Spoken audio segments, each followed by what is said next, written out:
Hello दोस्तों, राधे राधे। कैसे हैं आप सब? आई होप बहुत बढ़िया होंगे। हाजिर है एक और नई वीडियो के साथ। तो एक कल ही जो है ऑफिशियल नोटिफिकेशन आया है एएमसीआरई की तरफ से, पोस्ट फिलिंग से लेके डीबी तक। ठीक है, पोस्ट फिलिंग से लेके डीबी तक आपने कैसे स्टेप बाय स्टेप अपना जो है वो काम करना है, कैसे आपने पोस्ट फिलिंग करनी है, कैसे डीबी मतलब डॉक्यूमेंट वेरिफिकेशन, क्या क्या सब कुछ रहता है, वो सब कुछ उन्होंने इस नोटिफिकेशन में बताया है। हालांकि मैंने आपको हर चीज़ बता दी है पहले भी, एक अलग वीडियोस बना के डॉक्यूमेंट वेरिफिकेशन की। लेकिन देख लेते हैं कि उन्होंने नोटिफिकेशन, जो ऑफिशियल नोटिफिकेशन है एम्स की, उसमें क्या लिखा हुआ है। ठीक है, तो एक बार स्टेप बाय स्टेप हम सारी चीज़ें देख लेंगे। हाईलाइटेड पॉइंट आप ज़्यादा ध्यान दें। ठीक है, तो बेसिकली पहले इन्होंने वही लिखा है कि एएमसीआरई जो है वो कंडक्ट करवाती है एग्ज़ाम। ठीक है, और ये कब कब हुआ था, ये सब कुछ चीज़ें इन्होंने यहाँ पे लिखी है। एलिजिबिलिटी क्या क्या थी। ठीक है, for post there is no skill test is prescribe in examination scheme. ठीक है, candidate to 8 times the number advertise category wise seats had been declare eligible for online seat allocation. ठीक है, जिसमें स्केल टेस्ट नहीं है, ठीक है, उनका भी लिख दिया था पहले से, सब कुछ दे दिया था आपको। ठीक है, for post code where skill test is prescribe at the notice publish on the, ठीक है, कैंडिडेट 16 times। ठीक है, जहाँ स्किल टेस्ट है वहाँ 16 टाइम लिए गए, जहाँ स्किल टेस्ट नहीं है वहाँ 8 times लिए गए। ठीक है, तो आगे चलते हैं प्रोसीजर की तरफ। अभी इन्होंने बोला है कि आपको कैसे पोस्ट प्रेफरेंस देनी है, वो प्रोसीजर देखिए। कल पोस्ट प्रेफरेंस का रात को ओपन हो गया था जो लिंक है वहाँ पे। ठीक है, लेकिन कुछ ने दे दी होगी, कुछ ने अभी वेट कर रहे होंगे, क्योंकि 6 अक्टूबर तक है। ठीक है, तो नवरात्रि चल रहे हैं, तो आप इसके बीच में अच्छे से कर दीजिए। ठीक है, तो जो भी है बाकी आपके बीच। अब इसके बाद क्या रहता है प्रोसीजर कि including exercising choices and its order of preference, ranking wise allocation, offer of seat, reporting to the allotted institute. ठीक है, ये सब कुछ रहता है। ठीक है, मतलब रैंकिंग वाइज आपको, जैसे मैंने बताया था ना कि किसी के सेम है तो रैंकिंग वाइज उसको जो है मिल जाएगी सीट। ठीक है, रिपोर्टिंग टू अलॉटेड इंस्टीट्यूट। ठीक है, ये सब कुछ कैसे होगा, 2 स्टेप्स में ये रहता है ना। पहला देखिए, फ्लो चार्ट में आपको बताया गया, पहला क्या होता है, exercising of order of preference. ठीक है, exercising of order of preference कैसे आप एक्सरसाइज कर सकते हैं। डैशबोर्ड पे जाएंगे, लॉगिन करेंगे, अपना पासवर्ड डालेंगे, आईडी डालेंगे, सब कुछ। ठीक है, access portal of online seats के लिए, एलोकेशन के लिए। ठीक है, check update the set of qualifications. ठीक है, उसके बाद ऑर्डर प्रेफरेंस ऑफ चॉइसेस आप वहाँ देखेंगे, जिसके लिए आप एलिजिबल हैं उनको आपने प्रेफर करना है, देन लॉक कर देना है। ठीक है, और उसके बाद जब आपने लॉक लॉक का मतलब कि आपने प्रेफरेंस भर दी, एक बार जब भर दी फिर आप चेंज नहीं कर सकते, मतलब लॉक्ड कर दिया उसको तो। ठीक है, फिर उसके बाद आपने उसका प्रिंट आउट अपने पास रख लेना है। अब दूसरे में बोला है कि declaration of result of seat of allocation. जब आपको डिक्लेयर हो जाएगा सीट ऑफ एलोकेशन, आपको नोटिफिकेशन आ जाएगी कि ये सीट्स मुझे मिल गई है, तो क्या होगा कि in seat of allocation in order of merit as per choice, order of preference. ठीक है, result of online seat allocation will be published on the website. ठीक है, वेबसाइट के ऊपर आपको पब्लिश हो जाएगी। ठीक है, download and print seat allocation letter from dashboard. ठीक है, डैशबोर्ड से आपने डाउनलोड कर लेना है और प्रिंट जो भी है सीट का वो लेके रख लेना है। ठीक है, उसके बाद आपको फिजिकली जो है वो वहाँ पे जाना होता है। ठीक है, और फिर अपना डीबी वगैरह डॉक्यूमेंट वेरिफिकेशन जो है वो करनी होती है ना, ओरिजिनल सर्टिफिकेट लेके जाने होते हैं। ठीक है, अब उसके बाद आता है आपके पास एलिजिबिलिटी शैल बी डिटरमाइंड। ठीक है, strictly as per publish criteria. ठीक है, एलिजिबिलिटी जो होती है डिटरमाइंड होती है। ठीक है, जो कि क्राइटेरिया बना दिया गया है आपकी, आपकी जो क्वालिफिकेशन थी 31 ऑफ जुलाई 7 2025 तक, मतलब जब तक जब आपने फॉर्म भरा है तब तक की ही क्वालिफिकेशन आपकी मान्य होगी। ऐसा नहीं कि आपने फॉर्म में क्वालिफिकेशन पहले ही भर दी है और आपकी, मान लीजिए रजिस्ट्रेशन आपने पहले ही भर दिया और आपकी रजिस्ट्रेशन बाद में हुई। बेसिकली ऐसा होगा नहीं, क्योंकि सबने अपने रजिस्ट्रेशन डॉक्यूमेंट लगाए हुए हैं ना। उसके बाद क्योंकि उनके पास सारा होता है, जब भी आप जाओगे डॉक्यूमेंट वेरिफिकेशन के लिए तो उनके पास सारे आपके डॉक्यूमेंट्स पहले से होंगे, वहीं से देख के वो चेक करेंगे कि आपने कौन कौन से डॉक्यूमेंट्स लगाए थे, उन डॉक्यूमेंट्स की फिर वो वेरिफिकेशन करेंगे। ठीक है, तो इसमें क्वालिफिकेशन डिटेल मस्ट भी केयरफुली फिल्ड करनी थी आपको। अब जिन्होंने क्वालिफिकेशन में डिप्लोमा भर के और फिर फोटोज़ जो हैं वो रिकॉर्ड में बीएससी लगा दी हैं, उनको तो दिक्कत होगी, है ना, तो ये आप ध्यान रखें।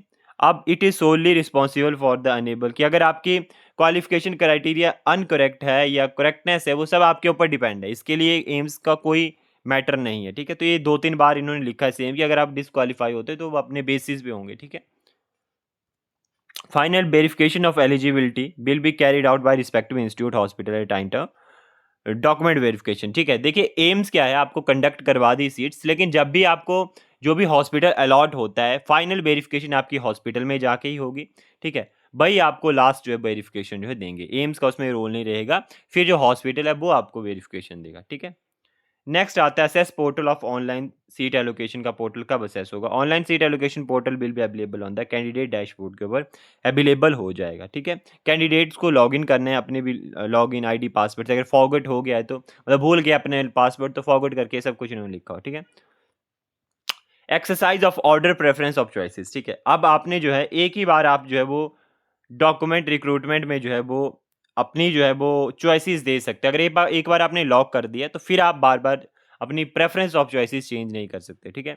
Experience fill in the online registration form, ठीक है। प्लीज सी रिस्पेक्टिव, ठीक है। जो भी आपने एक्सपीरियंस दिया है, ठीक है, उन सब चीज़ों को जो है लाइक यहाँ इन्होंने बोला कि choices will be available in the portal. अब कुछ बोल रहे थे कि हमें अपनी चॉइसेस जैसे कुछ हॉस्पिटल्स नहीं दिख रहे हैं। अब इन्होंने यहाँ पे बोला है कि चॉइसेस जो है आपको दी जाएंगी आपकी एलिजिबिलिटी के बेसिस के ऊपर और अपनी आपकी जो है क्वालिफिकेशन के ऊपर, ठीक है। उसी के बेसिस के ऊपर आपको चॉइसेस दी जाएंगी, ठीक है, पोस्ट प्रेफरेंस की। अब check update the set of qualification, आपने चेक करना है, ठीक है। During registration process respective group post will be visible on the portal, ठीक है। सेट ऑफ क्वालिफिकेशन चेक करनी है आपने, ठीक है। उसके बाद प्रोविजनली बेस्ड ऑन द, इसके बाद है seat allocation will be done provisionally based on the candidate merit and choices fill, ठीक है। सीट अब कैसे एलोकेट होगी, मैंने बताया था मेरिट लिस्ट के बेसिस के ऊपर आपको सीट एलोकेट होगी और चॉइसेस ऑफ जो आपने चॉइस की होगी सीट उसके बेसिस के ऊपर होगी, ठीक है। नेक्स्ट आता है कि अगर कोई कैंडिडेट है जिसका रैंक 1 है, अब इन्होंने दिया है कि फिर से सेम वही चीज़ दी कि अगर आप डिसक्वालीफाई होते हैं तो आपके ऊपर है, ठीक है। कोई रैंक 1 है, उसके पास कोई भी डॉक्यूमेंट्स नहीं है जो उसने लिखा है, क्राइटेरिया जो है फुलफिल नहीं करता है, ठीक है। Rejected and allocated seat will be fortified with exclusion from the further consideration waiting list, ठीक है। उसको वेटिंग लिस्ट में ले जाया जाएगा, ठीक है, और कैंसिल कर दी जाएगी आपकी सीट, ठीक है। No opportunity will be provided, ठीक है, regardless of the rank candidates rank, ठीक है। अब ऐसा नहीं होगा कि रैंक 1 है किसी का तो उसको प्रेफरेंस दे दी जाएगी कि हाँ जी तेरा रैंक 1 है, कोई बात नहीं, तेरा कोई गलत भी है डॉक्यूमेंट तो कोई बात नहीं, तू चल, ठीक है। ऐसा नहीं होगा। देखिए इन्होंने एग्जाम्पल भी रैंक 1 से दिया, अगर रैंक 1 है तो भी नहीं होगा, ठीक है।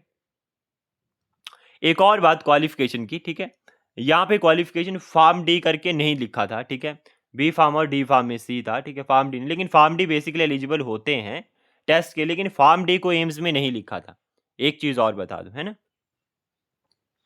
एक्सरसाइज ऑर्डर ऑफ चॉइसेस, ठीक है, कैसे आपको चॉइसेस मिलेगी। टेक अ चॉइस, ठीक है, सिलेक्ट पोस्ट एंड इंस्टीट्यूट आपने सेलेक्ट करना है, ठीक है। रिमूव और चॉइस, ठीक है, मतलब आप वहाँ पे जब भी जाओगे चॉइसेस सेलेक्ट करने के लिए आप ड्रैग कर सकते हो, ठीक है।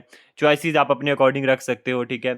लेकिन इन्होंने बोला है कि मतलब 6 सितंबर तक आपको सबमिट करना है, ठीक है। बार बार आप चेक, मान लीजिए आपने चॉइसेस दे दी आज, आपने फिर से कल, मतलब आपने लॉक नहीं करना उन चॉइसेस को, चॉइसेस दे दी, फिर कल आपका मन हुआ नहीं मैंने चॉइसेस चेंज करनी तो चेंज करनी, लेकिन 6 तारीख से पहले पहले उनको सबमिट कर देना। अगर नहीं करते हो आप तो आपकी चॉइसेस मान्य नहीं मानी जाएंगी, है ना। तो जो आपने लिखी होंगी चॉइसेस, मान लीजिए आज मैंने ये 1 2 3, 2 मिनट रुके तो ये, हाँ जी, मान लीजिए आज मैंने 1 2 3 4 5 6 करके चॉइसेस दे दी, ठीक है। अब कल मेरा मन हुआ कि मैंने इसको इधर लाना, इसको इधर लाना, इसको मतलब चेंज करनी अपनी चॉइसेस, ठीक है, हॉस्पिटल के। अब क्या हुआ कि मैंने उनको लॉक नहीं किया, ठीक है, इस वाली को, और ऐसे ही छोड़ दिया। 6 तारीख आ गई, 6 तारीख को यही चॉइसेस आपकी आगे चली जाएंगी, ठीक है। 6 तारीख से पहले आपने जो भी चेंजेस करने हैं सबमिट करने हैं वो कर सकते हैं, ठीक है। System will prompt the candidate twice for confirmation, ठीक है, एट द सेम टाइम, ठीक है। लेकिन फाइनल सबमिशन के बाद कुछ नहीं होगा, है ना, लिखा है but fails to submit lock, ठीक है। Viewing and printing the choices after submission, ठीक है। चॉइसेस आपने सबमिट कर दी, उसके बाद आपने देखना और प्रिंट लेके उसको रख लेना, ठीक है। हो सकता है डीबी में ये काम आए, ठीक है, वैसे डीबी में रहता नहीं है इसका। Declaration of result of online seat allocation, ठीक है। डिक्लेरेशन कैसे होगा, strictly based on the merit list, ठीक है, और बेसिकली 1 मंथ के बाद हो जाता है, ठीक है। Who fail to exercise the choices with the stipulated period will be considered ineligible for seat allocation, ठीक है। Result of online seat allocation will be declared based on the candidates rank eligibility as of order of preference, इन सब चीज़ों के ऊपर आपको seat जो है वो मिलेगी, ठीक है। अब आता है undergo physical verification of original document at the site at the time of reporting to the allotted institute hospital, ठीक है। कैंडिडेट को उस जो टाइम बताया गया होगा अपनी फिजिकल डॉक्यूमेंटेशन के लिए उस टाइम पे जाना है हॉस्पिटल में, और वहाँ पे जो है जो भी रूल्स हैं उनके अकॉर्डिंग फॉलो करना है और अपना डॉक्यूमेंट वेरिफिकेशन करवाना है, ठीक है। In case a candidate fail to produce the requested document support of eligibility criteria, मान लीजिए आपने डी फार्मेसी लिखा, आपके पास नहीं है डॉक्यूमेंट, आपने कोई कास्ट का सर्टिफिकेट लगाया, आपके पास नहीं है डॉक्यूमेंट, तो उसको जो है वो फेल कर दिया जाएगा, उसको सीट जो है वो कैंसिल कर दी जाएगी। Cancelled and offer with stand withdraw, ठीक है।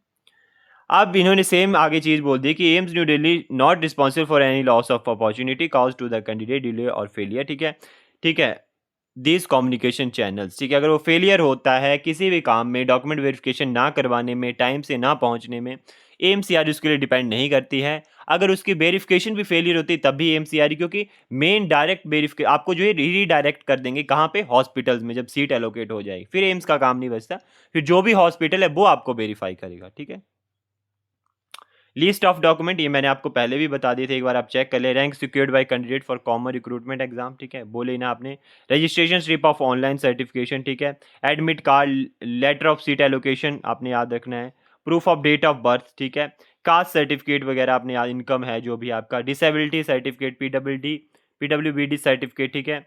उसके बाद एनओसी आपने, जब अगर आप कहीं और जॉब करते हैं, proof of essential education certificate, registration certificate if required, ठीक है, एक्सपीरियंस सर्टिफिकेट अगर वहाँ पे चाहिए आपको तो, copy of original ID proof card, like मैंने आपको पिछली वीडियो में बताया था, आधार कार्ड वगैरह हो गया आपका, पैन कार्ड, ठीक है। अदर सर्टिफिकेट एलिजिबल अगर इसके लिए, ठीक है। अब यहाँ पे इन्होंने कुछ चीज़ें लिखी हैं, फ्रिक्वेंटली आस्क्ड क्वेश्चन, ठीक है, कि एमसीआर क्या है, कॉमन रिक्रूटमेंट बॉडी है जो कि ग्रुप बी और सी के एग्जाम करती है। वो is eligible for online seat allocation, ठीक है। ऑनलाइन सीट एलोकेशन के लिए वही एलिजिबल हैं जो कि 8 times the category wise seat advertise, ठीक है, 8 टाइम जो है विदाउट स्किल टेस्ट, ठीक है। बट इस प्रोसीजर फॉर सीट एलोकेशन, सबसे पहले आपने ऑर्डर ऑफ प्रेफरेंसेस देने, देन आपको सीट एलोकेशन के लिए आएगा, वो भी मेरिट लिस्ट के बेसिस के ऊपर, ठीक है। How to exercise order of preferences, ठीक है, लॉग इन करना है, check update set of qualification, ठीक है। Select post and institute hospital preference, save and lock कर देना है, ठीक है। Can I change choices after logging, once submitted and lock choices are final, ठीक है, उसके बाद नहीं कर सकता, ठीक है। How will seats be allocated, ठीक है, merit and order of preference के ऊपर सीट एलोकेट होगी। Eligibility to be verified at the reporting time, ठीक है, जो भी एलिजिबिलिटी होगी आपकी वेरीफाइंग करने की। What to do after seat allocation के बाद आपने क्या करना है, ठीक है। फिजिकल डाटा के लिए, मतलब डीबी के लिए जाना होता है, ठीक है, जब भी आपको बताया जाता है। But if no choices are access, such candidate will not be consider for allocation, ठीक है। अगर कोई चॉइसेस आपको एक्सरसाइज नहीं हो रही है, ठीक है, बट इफ नो चॉइसेस, ठीक है, सच candidate will be consider for allocation, ठीक है, मतलब वो कंसीडर नहीं है एलोकेशन के लिए, उनको सीट्स नहीं मिलेगी।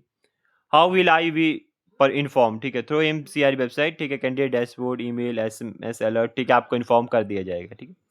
कोई भी क्वारीज रहती है, ठीक है, तो आपने डैशबोर्ड पे जाके एम्स पे बात कर लेनी है। Any waiting is any waiting list, अभी तक कोई वेटिंग लिस्ट नहीं है, ठीक है।